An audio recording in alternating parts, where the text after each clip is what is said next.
আসসালামু আলাইকুম। 1688 এবং আলিবাবার মধ্যে পার্থক্য কী? চীনে 1688 হলো আলিবাবার মতোই একটি B2B প্ল্যাটফর্ম। এটি ড্রপশিপিং এবং পাইকারি বিক্রয়ের জন্য সবচেয়ে বড় অনলাইন প্ল্যাটফর্ম। 1688 এবং আলিবাবার মধ্যে অনেক ধরনের পার্থক্য রয়েছে। প্রথমত, ভাষাগত পার্থক্য। আলিবাবা বিশ্বের বিভিন্ন দেশে পণ্য বিক্রি করে থাকে। অন্যদিকে 1688 মূলত চীনের বাজারে ফোকাস করে থাকে। তাই আলিবাবা ইংরেজি ভাষার ওপর বেশি প্রাধান্য দেয় এবং তারা ইংরেজি ভাষা তাদের প্ল্যাটফর্মে ব্যবহার করে।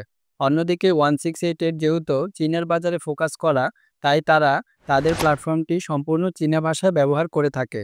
দ্বিতীয় ভিন্নতাটি দেখা যায় 1688 শুধুমাত্র চীনের ভেতরেই পণ্য বিক্রি করে থাকে এবং চীনের ভেতরেই পণ্য ডেলিভারি করে থাকে, আর আলিবাবা সারা বিশ্বেই পণ্য ডেলিভারি করে থাকে।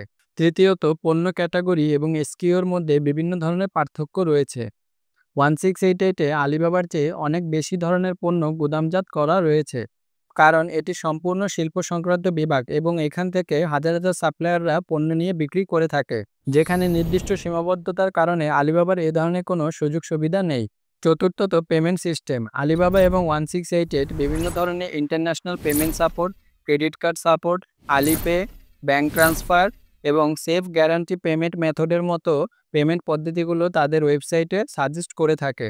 পঞ্চমত, গুণগত মানের দিক থেকে আলিবাবার পণ্যগুলোর কোয়ালিটি বেশি ভালো হয়ে থাকে, কারণ তারা যেহেতু সারা বিশ্বব্যাপী পণ্যগুলো সেল করে, তাই তারা কোয়ালিটির উপর অনেক ফোকাস করে।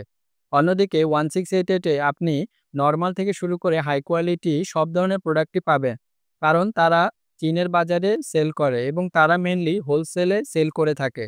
তাই 1688 থেকে আপনি যখন পণ্য কিনবেন, তখন সাপ্লায়ারের সাথে কথা বলে আপনার সাপ্লায়ারকে জানাতে হবে যে আপনি কোন ধরনের পণ্যটি, কোন কোয়ালিটির পণ্যটি নিতে চান।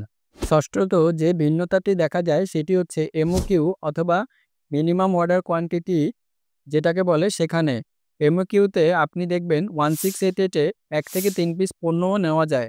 অপরদিকে আলিবাবাতে 50 থেকে 100 পিস পণ্যর মতো ওরা এমওকিউ সাজেস্ট করে থাকে। কিন্তু আপনার চাহিদা অনুসারে আপনি সাপ্লায়ারদের সাথে কথা বলে 1-2 পিসও নিতে পারবেন। এবং যেহেতু আলিবাবা ইন্টারন্যাশনাল প্রোডাক্ট সেল করে, তাই তাদের এমওকিউটা একটু বেশি। অপরদিকে 1688 যেহেতু চীনের বাজার ফোকাস করে প্রোডাক্ট সেল করে, তাই তাদের থেকে 1 থেকে 2 পিসও নেওয়া যায়। এছাড়াও after sale service, payment policy এবং নানান ধরনের প্ল্যাটফর্ম পলিসির পার্থক্য রয়েছে। আপনারা যদি আলিবাবা এবং 1688 এর ব্যাপারে আরও বিস্তারিত জানতে চান, তাহলে কমেন্ট করুন জানতে চাই লিখে। আমি চেষ্টা করব প্রতিনিয়ত এই ধরনের আপডেটগুলো আপনাদের সাথে শেয়ার করার। আসসালামু আলাইকুম।